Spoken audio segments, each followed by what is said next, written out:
Well, greetings. It's the weekend, and this is your update. And if you're anywhere near us here in Colorado, it's cold outside.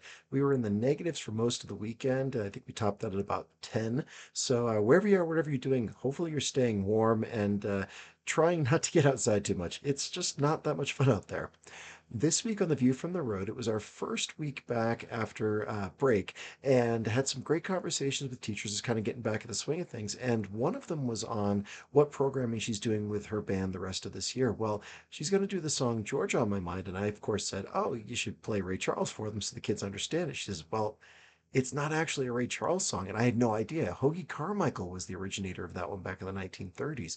So that got me thinking about how music evolves, how people's different treatment of songs become more iconic than the original. Check out a clip from that video. You'll see what I'm talking about. It always amazes me sometimes artists that, for lack of a better term, misunderstand their work. I feel that way about Hazy Shade of Winter. The Bangles nailed it. They understood it was a rock riff, and Simon and Garfunkel being a folk duo, that wasn't their treatment of it. But it's just really cool how with music it continues to evolve. Even the same material, everything old is new again, and different interpretations, different feelings of it, and different ways of looking at it. I mean, heck, And in just a little under 2 weeks now, we've got the Colorado Music Educators Association meeting, the CMEA. And at that meeting, Nuvo is putting on a clinic. Brittany Bauman is going to be doing a demonstration on the Nuvo instruments. And these are the Windstars, which are instruments that have recorder fingerings but introduce single reeds. So they're pre-band instruments. They kind of bridge that gap from elementary to middle school, and it's going to be a cool session. Check out information. We posted stuff up about it on Facebook. You'll find it out there. And if you're in attendance at that, you could actually win one of these WinStars One packs. So if you're not familiar with this stuff and you know someone that does elementary music, or if you yourself do elementary music, check this out. That could be a really valuable resource and give you some other ideas of what direction to go in going forward. Over on the Podcasting Store YouTube channel, one of the things that I really feel like I'm lacking in my abilities with DaVinci Resolve is color management, color grading. And Mr. Alex Tech and Darren Moston are two that I follow on YouTube that are whizzes with DaVinci Resolve.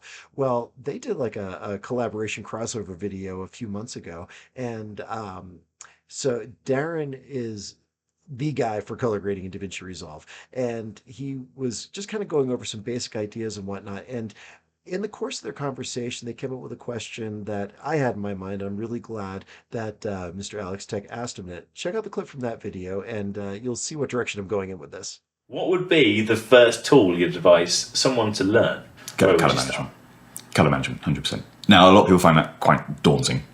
I've got a few episodes on my channel that hopefully explain that in layman's terms. But if you can get your head around colour management, that's going to give you a really good head start technically. If you looking at colour management and you're just like, I have no idea what is going on here, I would suggest that you start playing with these tools, the sort of primary colour wheels.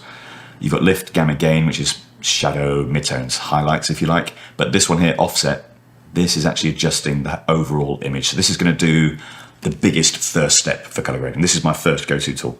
Okay, so So, a couple of lessons here from that. One, DaVinci Resolve is really powerful, but you don't have to know all of it to get started. I mean, I feel like I've just scratched the surface. I've been using it for a couple of years now.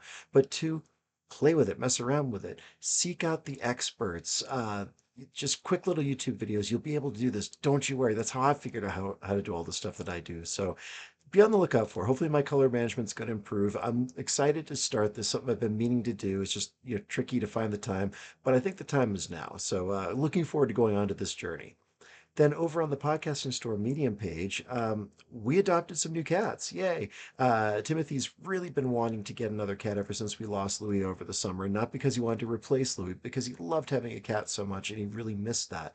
Well, instead of getting one cat, of course, we got two. And we named them Pop Tart and Jelly Bean. Well, Timothy's expectation for these cats was unmeetable. He wanted them to be his best friends immediately, spend every night in his bed, just hang out with him. And he even made a comic book prior to us going again entitled Pop Tart and Jelly Bean Save the World. How could any cat ever meet those expectations? So, of course, when the reality of it was that we brought them home and they scattered and we didn't see them, he was just crushed. Well, I was trying to explain to him that we need to adjust our expectations versus the reality of the situation. And I was really juxtaposing that against learning to make music. I've seen so many people come into the stores. Really optimistic about their abilities and really excited to do it. But then when reality sets in, they get kind of crushed by it. And it's not because they're doing anything wrong, and it's not because the expectations are necessarily unreasonable yet. So it's a matter of managing that. So check out the essay on this topic. I think it was a pretty good one, as always. And let me know what you think. So that is your weekend update. As always, let me know what you think. Comment below, like, share, subscribe. We'll catch up with you next time. If you enjoyed the Weekend Update, do me a favor and follow us on social media, subscribe to our YouTube channels, or visit our websites.